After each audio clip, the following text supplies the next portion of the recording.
In today's video, I'm going to teach you how to create staff reporting and social media statistics on GoHighLevel. Start by opening GoHighLevel and signing into the workspace where you manage your team and channels. Once you're in, look to the left-hand sidebar and open the reporting section.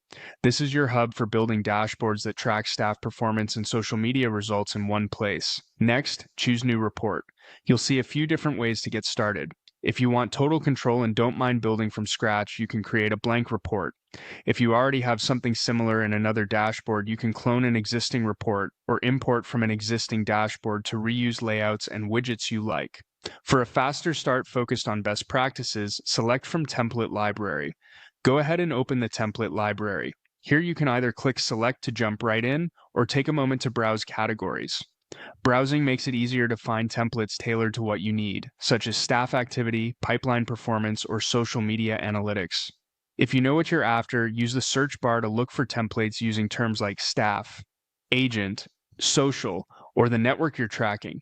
When you've found a strong match, click Choose to load that template into your new report. Now it's time to make your edit. Think of the template as a starting point.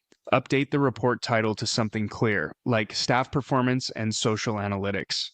Adjust the date range to the window you care about, today, this week, this month, or a custom range, so your numbers reflect the right period. For staff reporting, refine filters by user or team so each widget shows the correct owner, activity, or conversion data. For social media statistics, confirm the widgets are set to the channels you manage and the metrics you value most, such as reach, engagement rate, clicks, or follower growth. Rearrange tiles so the most important insights sit at the top. If a widget isn't relevant, remove it. If you need more detail, duplicate a widget and change its filter to compare users, channels, or timeframes side by side. As you edit, keep labels and legends clear and aim for a simple left to right, top to bottom story. Headline KPIs first, trends second, and detailed breakdowns last.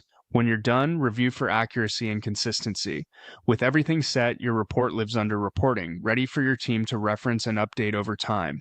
That's it. Your staff reporting and social media statistics are now organized and actionable in GoHighLevel.